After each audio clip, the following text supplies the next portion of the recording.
मत सोच कि तेरा सपना पूरा क्यों नहीं होता। मत सोच कि तेरा सपना पूरा क्यों नहीं होता। हिम्मत वालों का इरादा कभी अधूरा नहीं होता। और जिस इंसान के कर्म अच्छे होते हैं उनके जीवन में कभी अंधेरा नहीं होता।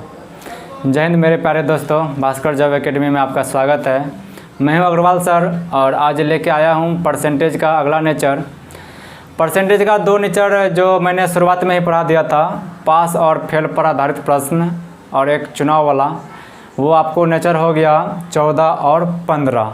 उसके बाद का जो नेचर है 16, आज हम उसको शुरुआत कर रहे हैं। तो चलिए देखते हैं। पहला क्वेश्चन है, एक आदमी अपनी आय का 75% खर्च कर देता है। उसके आय में 20% की वृद्धि हो जाती है और वह अपने खर्च में 10% की वृद्धि कर देता है। तो आपको बताना है उसके बचत में कितने प्रतिशत की वृद्धि होगी। तो ये जो नेचर है वो आय, खर्च और बचत वाला है। तो आपको अगर पता हो कि आय, खर्च और बचत में क्या रिलेशन होता है तो ठीक है, नहीं तो हम बता रहे हैं। आप एक एग्जाम्पल के तहत समझिए कि आप डेली 100 रुपया कहीं से कमा के लाते हैं और 70 रुपया खर्चा कर देते हैं, तो आपको बचता कितना है? तो आप कहेंगे जी 30 रुपया बचता है। तो ये 30 कैसे निकलेगा? तो आय में से खर्चा को जब घटा देंगे तो जो राशि बचेगा वही बचत कहलाएगा। अर्थात बचत बराबर क्या होगा? आय घटा खर्च। तो यहाँ से एक फार्मूला बना आपका, आय माइनस खर्च बराबर बचत।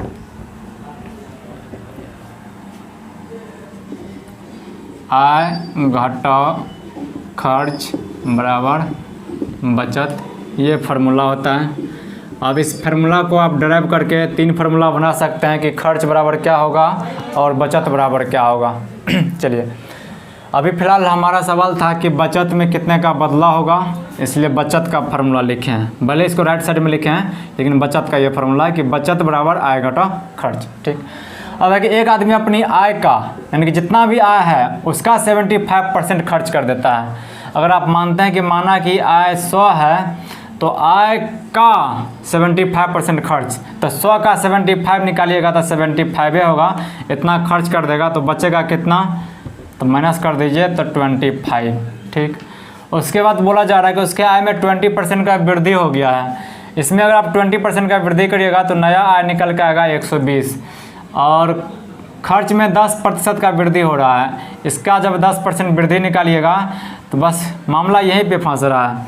यहाँ पे 100 था तो उसका कैलकुलेशन परसेंटेज करना इजी होता है, लेकिन जब अलग प्रकार का संख्या हो 65, 75, 95, उसका अगर परसेंटेज के रूप में कुछ कैलकुलेट करना हो तो वो निकालने में थोड़ा सा समय लगेगा। इसी को बचाने के लिए एक टेक्निकल सॉल्यूशन है, वो आप देखेंगे। तो हम इस मेथड को मिटा रहे हैं मिटाने वाला। तो आप जो मैं अब पढ़ाने जा रहा हूँ उस मेथड को अच्छा से ध्यान रखिएगा। शुरुआती में ही हमने आपको बेस के बारे में पढ़ाया था कि बेस क्या होता है, तो ध्यान रखिएगा। जिस राशि के साथ में से का शब्द लगता है वो बेस था। तो क्या है आपका कि 75% खर्च कर दे रहा है। तो आपको बताया गया है कि जो भी परसेंटेज का राशि है उसको आप फ्रैक्शन में तोड़िए। तो 75% का मतलब हुआ 75/100 काटेंगे तो 25 से तो 3/4 हो जाएगा। अब आपको बताना है कि ये राशि क्या होगा और ये राशि क्या होगा।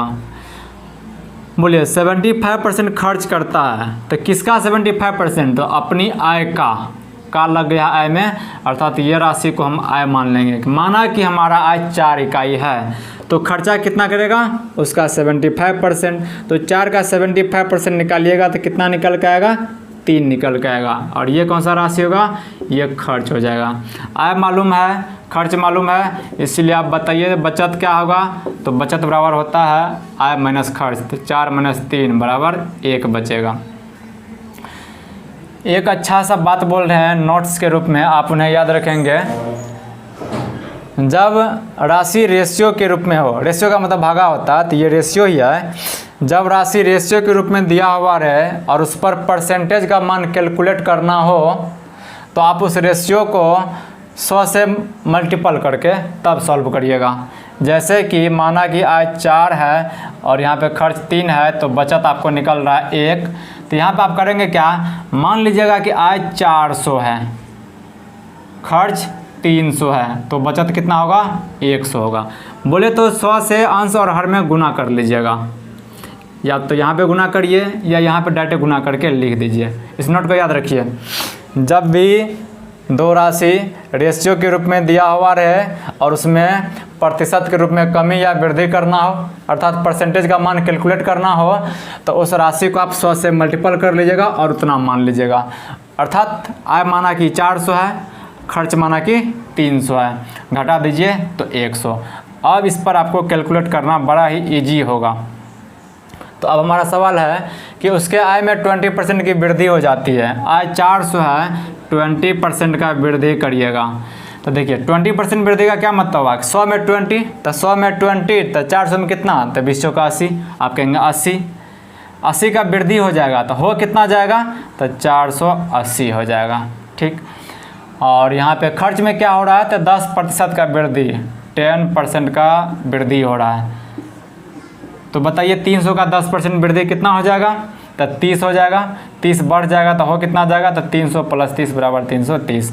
अब हमारा सेविंग कितना होगा, तो माइनस करने से आता है सेविंग, घटा के देख लीजिए, तब बच जाएगा आपको कितना, 150।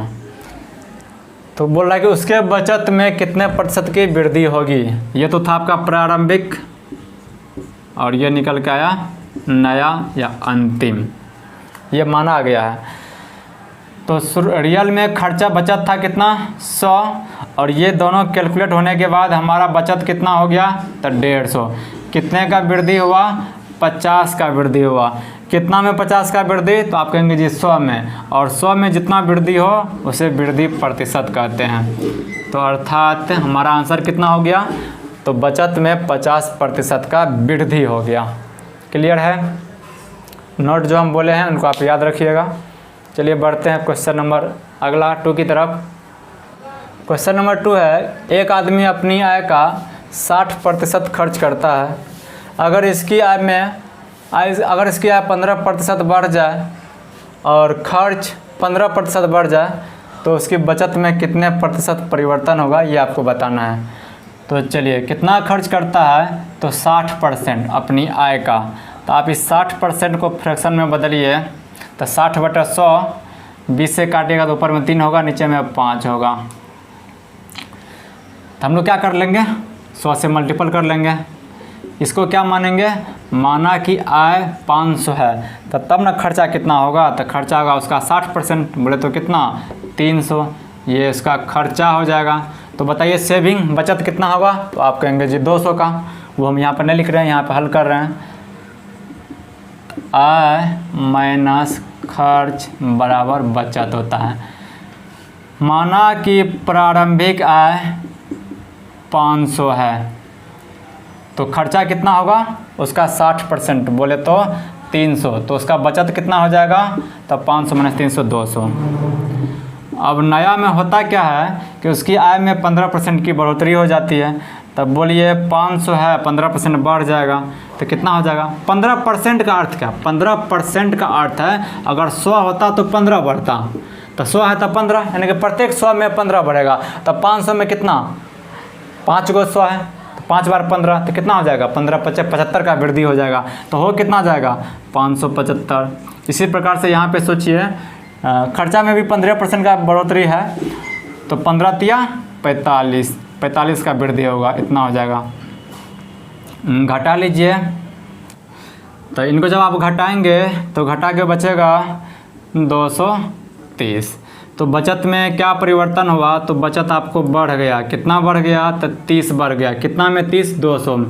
जब 200 में 30 तो 100 में कितना, तो डायरेक्ट भी जवाब दे सकते थे कि 15, लेकिन फिर भी हम यहाँ पे लिख दिए हैं 00 00 कैंसिल, 2 से काटेंगे 30 को 15, तो 15% क्या हुआ बचत में, प्लस इनका मतलब वृद्धि हुआ है। तो बचत में 15% का वृद्धि हो जाएगा। क्लियर है, बढ़ते हैं अगले क्वेश्चन की तरफ। क्वेश्चन नंबर 3, एक आदमी 8550 रुपया की अपनी आय में से 5700 रुपया खर्च कर देता है। अगर उसकी आय और खर्च क्रमशः 19% और 13% बढ़ जाए तो उसकी बचत पर क्या प्रभाव पड़ेगा, ये निकालना है। और ये आपको पूछा हुआ सवाल है, अगर आप इसको बिल्कुल बेसिक से बनाते हैं, आप अगर ऐसा बनाते हैं कि 8550 हमारा आय है, 5700 खर्चा है, तो बचत क्या होगा, तो माइनस करने से बचत निकलेगा। अब इसका आप 19% वृद्धि निकालते हैं, इसका 13% वृद्धि निकालते हैं, और इधर भी जो घटा के आता उसमें तब पता चलता, तो आपको पता चलेगा कि इसका 19% निकालना काफ़ी ही कॉम्प्लिकेटेड होगा। इसलिए कहे हैं कि जब दो राशियों का चर्चा हो और वो अनुपात में अगर पता चल जाए आपको उसका अनुपात क्या है, तो आप उसको क्या करिए, अनुपात कर लीजिए और तब उसको 100 से मल्टीपल करके संख्या मान लीजिए, तो ज़्यादा बेटर होगा। तो वही बात हम यहाँ पे करते हैं। बताइए आय कितना है, तो कहेंगे जी आप आय दे रखा है सवाल में 8550 आय, और खर्चा कितना कर रहा है, तो खर्चा भी दिया हुआ है 5700। अगर हम दोनों का डिवाइड करें तो क्या निकल के आएगा, तो आय बटा खर्च निकल के आएगा। हल करते हैं, 0 से 0 कैंसिल, 19 से काट के देखते हैं, 19 दिया 57, 0 का 0, 19 से 19 चौके 76, 9 बचा, 9 पे 5 95, 19 पचा 95 होता है। और 15 से काटिए, 15 दूना 30 और 15 तिया 45, यानी कि आय और खर्च में रेशियो निकल गया। तो अब आप बताइए आपको आय और खर्च में क्या रेशियो निकला, तो आय निकला है 3, आय के सामने 3 लिखिए, खर्चा 2 लिखिए। लेकिन आपको मानना क्या है, माना कि आय 300 है और खर्चा 200 है, यानी कि 100 से गुना कर दिया अंश और हर में। तो अब आपका बचत कितना हो रहा है, 100। अब क्या है, तो उसकी आय और खर्च क्रमशः 19 और 13% बढ़ रहा है। ये जब 19% बढ़ेगा तो नया कितना हो जाएगा, 19% का वृद्धि, 19 या 57 का वृद्धि हो जाएगा, तो 357 हो जाएगा। और इसमें 13% का जब वृद्धि करिएगा तो कितना बढ़ जाएगा, 13 दूना 26 बढ़ जाएगा, तो 226 हो जाएगा। जब आप इन्हें घटाइएगा, 1 बचेगा, यहाँ पे 3 बचेगा और यहाँ पर 131 हो जाएगा। और ये क्या है आपको, ये बचत है। तो आपको पता चला बचत में क्या प्रभाव पड़ा, तो 31 का वृद्धि हो गया। 31 का वृद्धि कितना में, 100 में। और जब 100 में जितना का वृद्धि कमी होता है वो राशि वृद्धि परसेंट या कमी परसेंट भी हो जाता है। तो अगर आप रेशियो बना के सॉल्व करते हैं तो आप देखेंगे तो बहुत जल्दी सवाल बन जाएगा, लेकिन जब आप रियल वैल्यू लेके काम करेंगे तो वहाँ पे परेशानी होगा। वैसे शुरुआत में हमने बताया था कि जब दो राशियों के बीच तुलनात्मक वैल्यू निकालना हो, तुलनात्मक वैल्यू में क्या बोला गया था कि एक राशि दूसरे राशि से कितना परसेंट ज़्यादा है, कितना परसेंट कम है, या दोनों के बीच क्या अनुपात है। इस टाइप का अगर राशि निकालना हो तो रियल वैल्यू नहीं लेंगे, उसके अनुपात को भी ले लेंगे, किसी भी अनुपात को ले लेंगे तो पर भी रिजल्ट वही आता है। अतः इनका हम अनुपात किए, अनुपात 3:2 आया, और 3:2 को कई भी अनुपात में चेंज कर सकते हैं, 10 से गुना करके, 15 से गुना करके दोनों राशि में। तो हमने किया क्या, 100 से गुना कर दिया, अर्थात इसका 300 और 200 का अनुपात लेके सॉल्व कर लिया। तो ये बहुत ही ईजी हो जाएगा। क्लियर है। बढ़ते हैं क्वेश्चन नंबर 4 की तरफ। क्वेश्चन नंबर 4 है, एक कॉलेज में बॉयज़ तथा गर्ल्स का अनुपात 4:3 है। इसमें से 40% गर्ल्स तथा 25% बॉयज व्यस्त हैं, व्यस्त नहीं, वयस्क हैं, बीजी वाला व्यस्त नहीं, वयस्क। तो बताना आपको अवयस्क विद्यार्थियों का प्रतिशत क्या है। ओके, चलिए। एक कॉलेज है जिसमें बॉयज है और गर्ल्स है, रेशियो क्या है, 4 और 3 का रेशियो है। अच्छा, उसके बाद हमें करना क्या है कि इसमें जितना भी लड़का है इसमें से 40% गर्ल्स तथा 25% बॉयज वयस्क हैं। जितना भी गर्ल्स और बॉयज है उसमें क्रमशः 40% और 25% क्या है, वयस्क है, और जो शेष बच गया वो क्या है, अवयस्क है। अब बताइए इसका 40% निकालना या इसका 40% निकालना, 25% निकालना क्या होगा, कठिनाई होगा। अतः हम लोग क्या करेंगे, माना कि बॉयज कितना, तो आप 100 से मल्टीपल कर लीजिए, 400, और गर्ल्स कितना मान लेंगे, 300। अब बताइए ये क्या है, तो ये टोटल है। आपको टोटल बॉयज कितना मान लिए, 400, टोटल गर्ल्स कितना हो गया, 300। अब उसमें हमें क्या दे रखा है, वयस्क दे रखा है, और टोटल में से व्यस्क हटा देंगे तो जो संख्या बचेगा वो किसका बचेगा, अव्यस्क का बचेगा।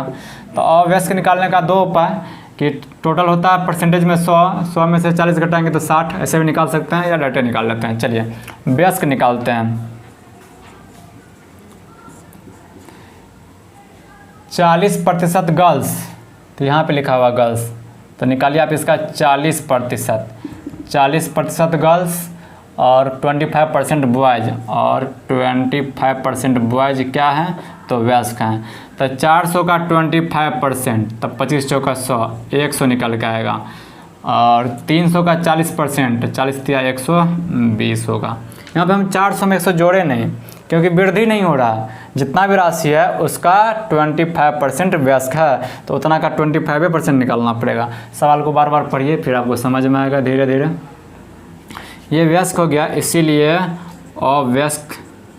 बताइए तो बॉयज में कितना अव्यस्क हो जाएगा, तो 400 में 100 व्यस्क है तो 300 हो जाएगा अव्यस्क, और 300 में 120 तो 180 जो हो जाएगा ये क्या हो जाएगा, अव्यस्क हो जाएगा। अब हमें निकालना है अव्यस्क विद्यार्थियों का प्रतिशत। इसका क्या मतलब हुआ कि जितना भी अव्यस्क विद्यार्थी है, विद्यार्थी का मतलब हो गया बॉयज प्लस गर्ल्स दोनों मिला के, तो जितना भी अव्यस्क विद्यार्थी है, तो आप बताइए अव्यस्क विद्यार्थी कुल कितना है, तो आप कहेंगे जी इन दोनों को जोड़ दीजिए, तो 300 के 480, 480 को अव्यस्क है। कितना में 480, तो टोटल स्टूडेंट है कितना, तो आप कहेंगे जी 700।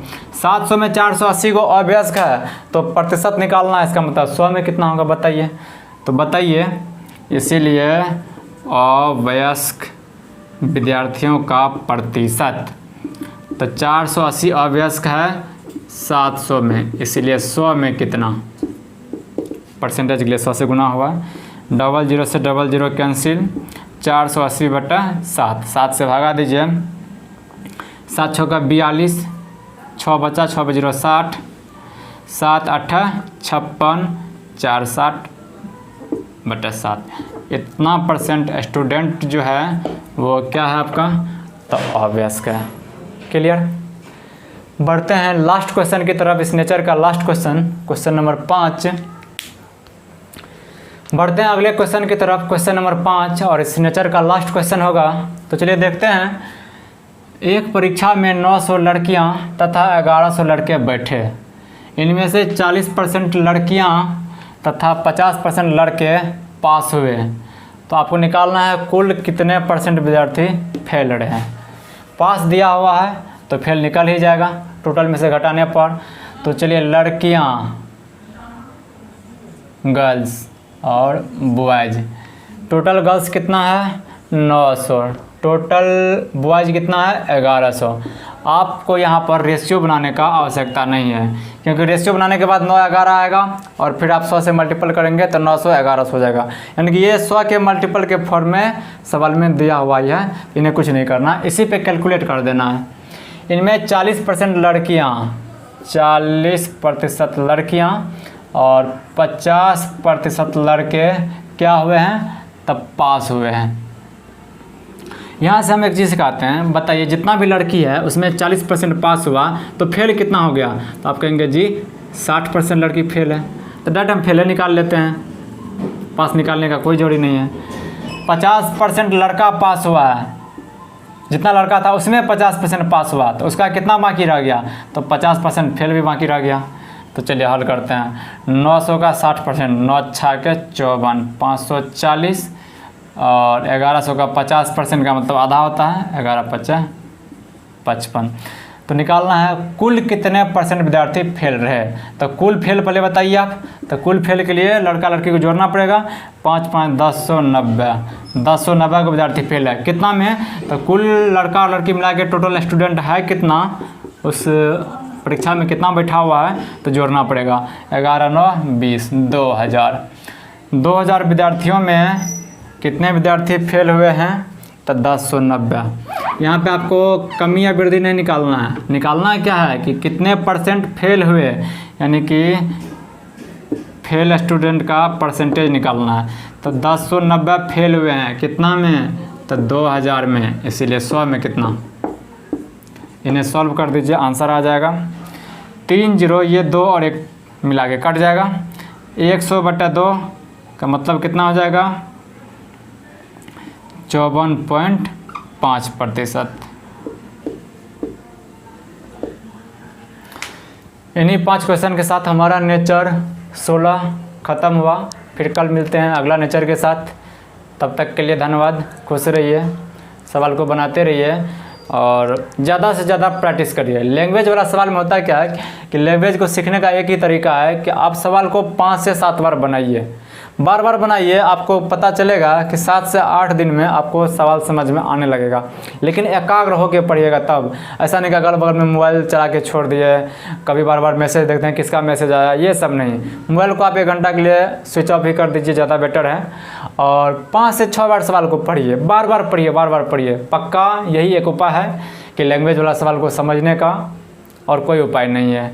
और क्या कर सकते हैं, क्योंकि सवाल तो हज़ारों प्रकार का बन सकता है। 1100 के बदला 1200 दे देगा, लड़की के बदले कुछ कुत्ते कुछ बिल्लियाँ दे देगा, तो क्या सब सवाल का अलग अलग बात हो जाएगा? नहीं। सवाल पकड़ने का एकमात्र उपाय है, एक और एकमात्र उपाय है, सवाल को कई बार बनाइए, कई बार पढ़िए। आप ये काम करके देखिए, आपको 10 से 15 दिन में पता चलने लगेगा। चलिए, धन्यवाद।